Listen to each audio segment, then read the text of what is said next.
Dear traveller, and welcome. Boy, am I excited to come to you this morning. Yes, I very well am, because today is a very special day. Yes, everyone is talking about the Fuji X half, and I think this is a camera that deserves to be talked about. And let's just for a second think about it. What cameras in the last, 2 years have just set the photography enthusiast world on fire? Well, it seems to always be Pentax and Fuji. It's just Pentax and Fuji and Mint and a few other little film people as well. I suppose that they're doing their bit as well. And I was like, I have to tip my hat to these companies. This is the thing that you don't really see much these days in a world where everything just absolutely replicates the next, and no one wants to stand out as different because that could be death, that could be cringe. There's still a few companies that actually dream outside of the box. They dare to dream, and Fuji have yet again done it again with this new Fuji X half. Now, I love half-frame cameras, and I can't wait to give you my thoughts on this little beast. And yeah, get comfortable, chill out. I got myself a little hot drink next to me, and it's early where I am. I've just woken up to the buzz of everyone chatting about this camera, so I thought, you know what? They need a Shutter Slaps exclusive. That's what they need. They need the voice of reason. Because if anything, I surely am the voice of reason. So let's chat about the Fuji X half. Okay.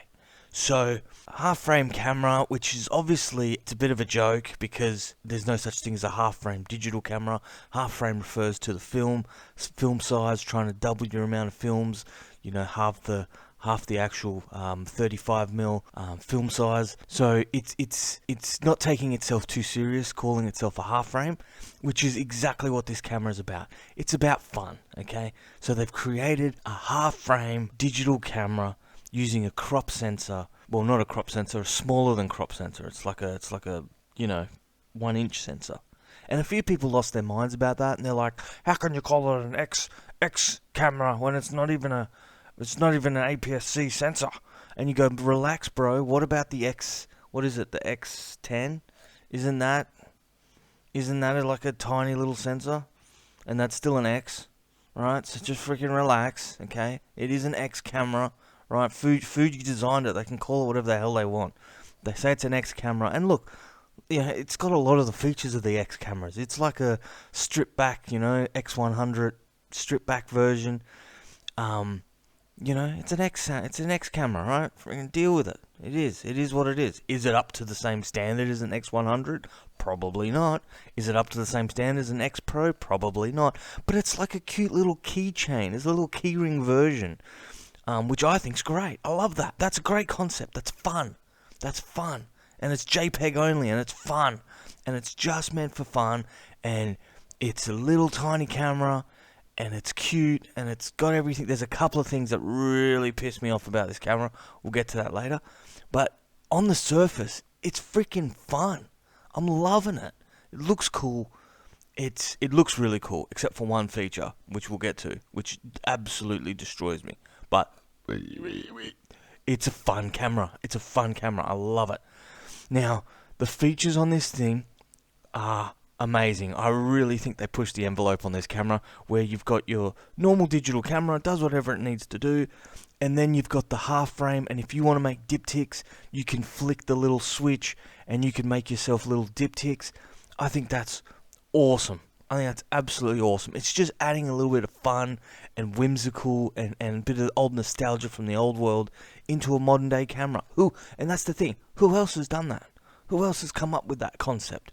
Fuji have. Like, you could probably say that the best sort of concept of that was back with the Epson RD1, which actually had a little advanced lever for cocking the shutter or resetting the shutter. That's pretty much amazing. But since then, who else has done something like this? Who else? And I can't say that anyone has. This is the first time someone's tried to create a hybrid digital, besides the Epson RD1, a hybrid digital film sort of esque camera that's just fun to use and that sort of makes people happy when you pick it up. And that's amazing. So that's one thing to really consider. Who else is doing it? Because I would love to tear this camera to pieces if there was other manufacturers making the same thing. And then I could say, well, it's not as good as the Nikon SP digital, like how sick would that be? Or it's not as good as the freaking Canon P digital, how sick would that be? No one's making it. No one's doing it. So Fuji, tip your hat, mate. They're still doing it. They're still creating cameras that you could only dream of. And for that, I'm extremely thankful and so glad, so glad this camera exists. Okay, now a little bit of history. If you didn't know, Fuji made plenty of half-frame film cameras back in the day, and they were a very similar size to this camera. They had very cute little aesthetics similar to this camera.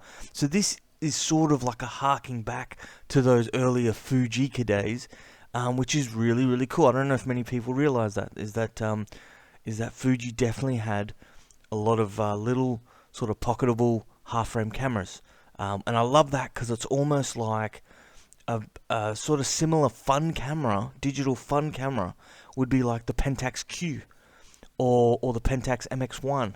That's also a fun digital camera that Pentax came out with, which harked back to their earlier times. The Pentax Q was very reminiscent of the Pentax 110 Auto, which is just a blisteringly small camera that had an SLR design, which is just insanity. It's absolutely insanity. And then it makes you think of, say, the Olympus pen. The Olympus pen FT, where it was, again, half-frame camera, right? With a SLR design. Like, that's insanity. Who's coming out with these concepts? They're off the wall. They're bananas. And I love it. And that's what makes them iconic. That's what makes them just such a rare bird that's fun to use. And I love it. I love when camera designers, when engineers and everyone comes together and they build something that is really built as people are saying, this is a love letter. This is a love letter. And I wish more and more of this kind of stuff exists. So for that reason, I support this camera 1000%. For the fact that I want people to keep making stuff like this and keep creating whimsical, fun, out of the box ideas, because that's just, I think that's that's the elixir of life. Is this a professional camera? I know there's people out there who would want to think to themselves, hey, I can't afford an X100, maybe I can't afford an X Pro, but you know what, I can afford this, and it's still expensive, and we'll get to that later, but I could still afford this. Don't tell me it's a toy. I want it to be a professional camera. It was my first professional camera, the Fuji X half. Now look, could you make amazing images on this? Of course you can. You can make amazing images on just about anything.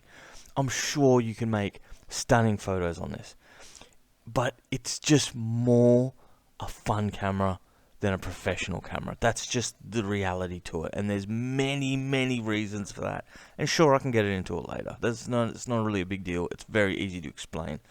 So we'll get into that later.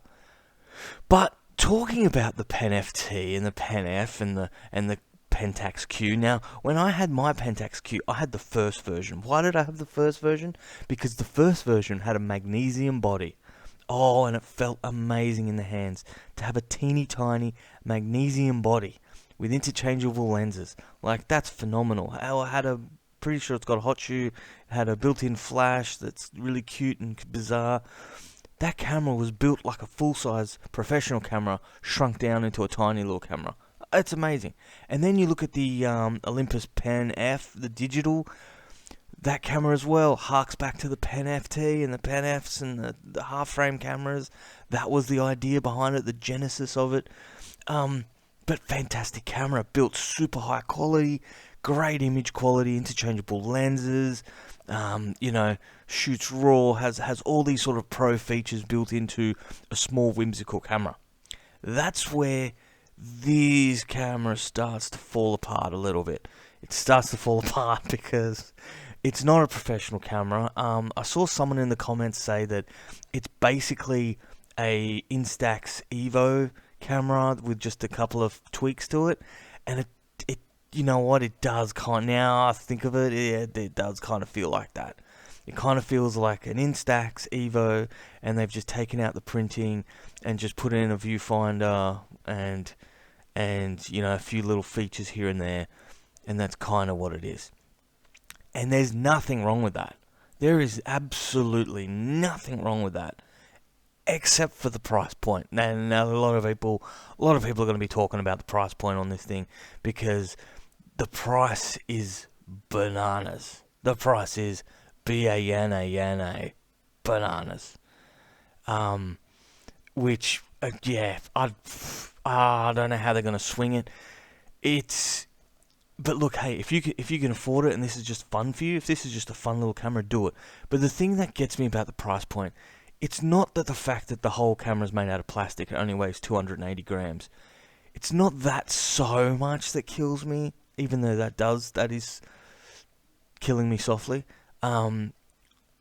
It's the details that I feel like any enthusiast, because this camera is for an enthusiast, and just so we're all on the same page, don't ever think that enthusiast is a dirty word, because it's not. Enthusiasts are what make the world go around. I don't care about professionals.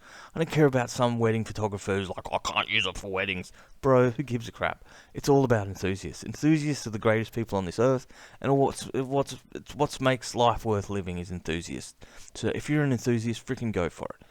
But now, if you're a true enthusiast, the first thing that struck me about this camera that just was like a knife to the heart is that, and this is sort of my biggest complaint about the look of the camera and also the feature of the camera for me, is that lens. That lens just destroys me so badly. I love the fact that it's got that little kind of Leica aperture little handle on it, When I first saw that, I thought, ooh, is this going to be a manual focusing little, street photography camera, but then it turns out it just controls the aperture. But that's okay. I still love that they did it. Kudos to you for doing that little Leica little tab handle thing on the side. Love it.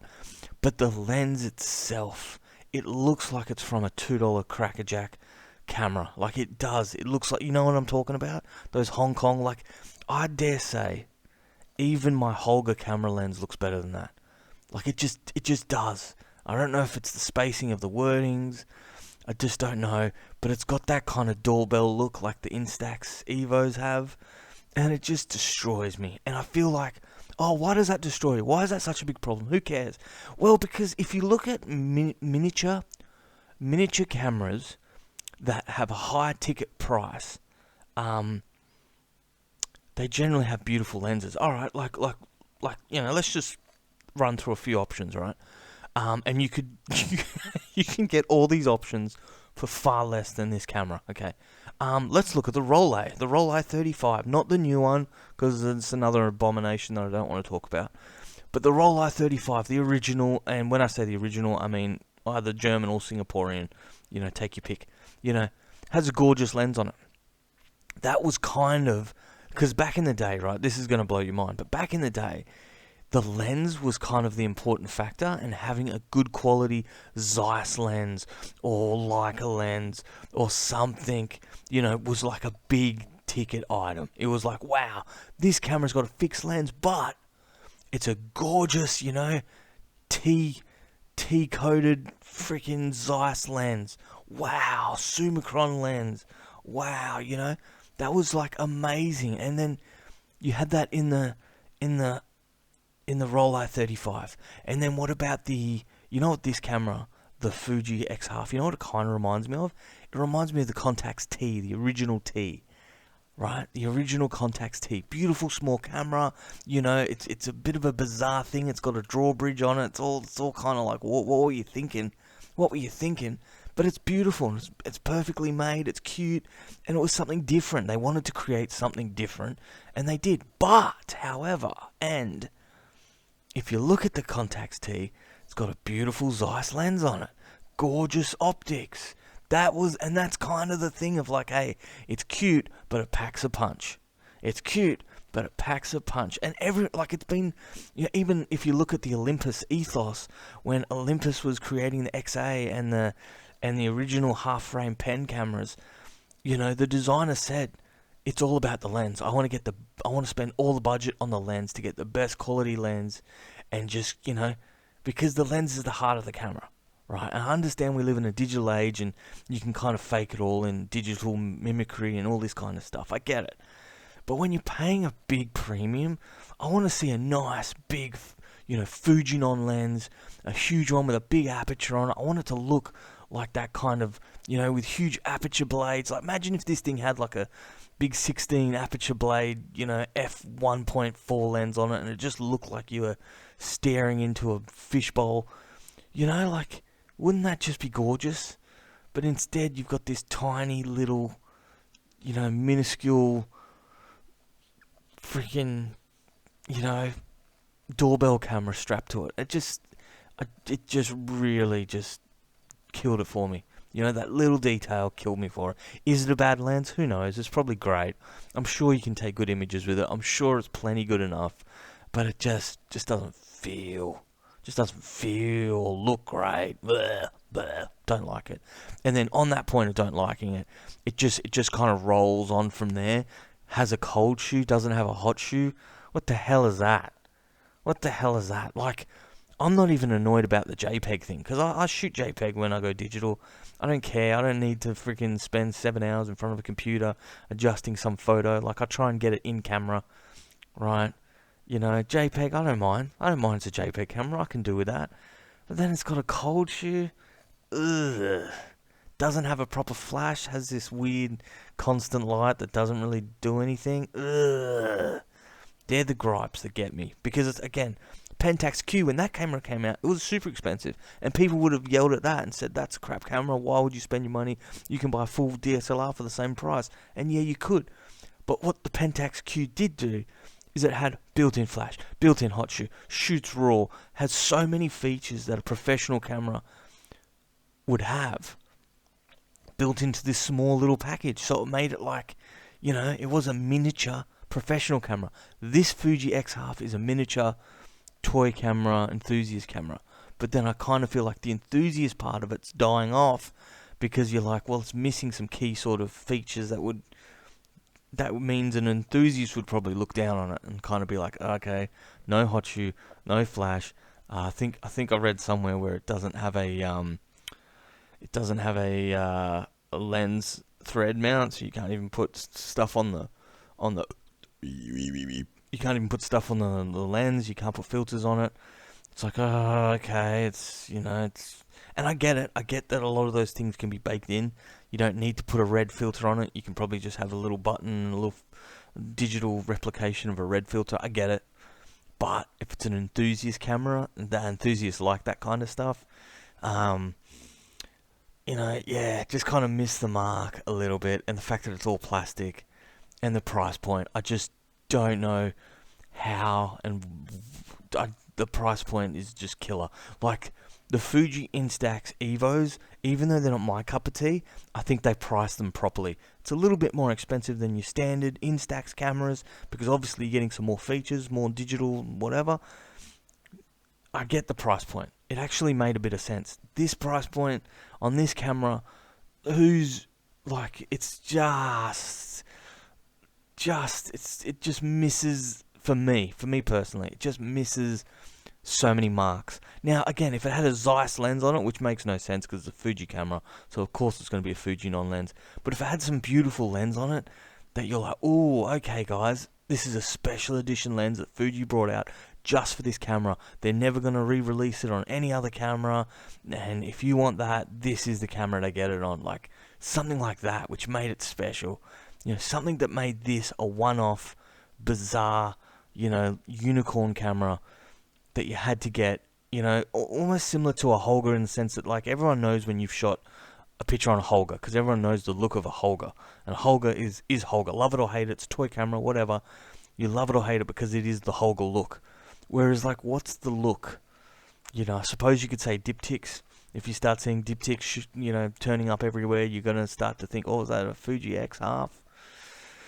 Maybe that's the look, but it just, you know, there's a lot of diptychs now, because half-frame cameras still exist, and I love half-frame cameras. Obviously, Konica Recorder is my favourite half-frame, but I've got some others as well that I absolutely love. I love diptychs. I think diptychs are amazing.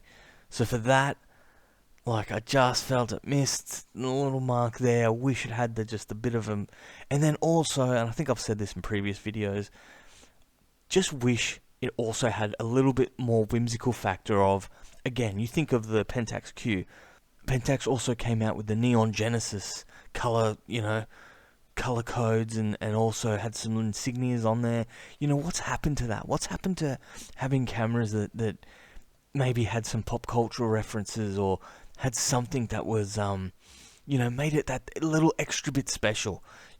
Bring out some special releases. Bring out a, Louis Vuitton version. Bring out a, special whatever versions you can think of. Whatever's pop cultural reference for the time that it's been released, so that it always, 20 years from now, people will pick it up and be like, wow, not only is it a Fuji, but this bizarre Fuji, but look at it. It's got this crazy, rare, cool, flaming, color suede thing to it that's unique to the time frame. Like, why not bring that back again?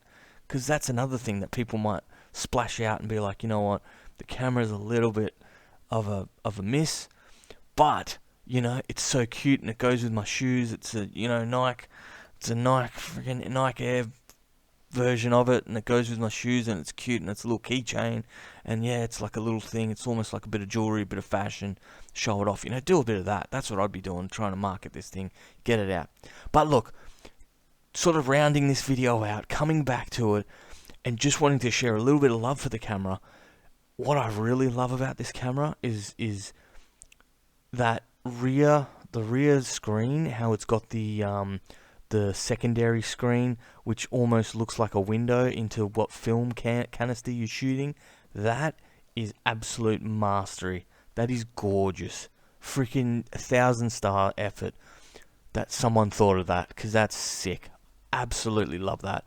I love the half-frame screen that you've kind of, it gives you that sort of understanding that, yep, you're shooting on a portrait orientated camera.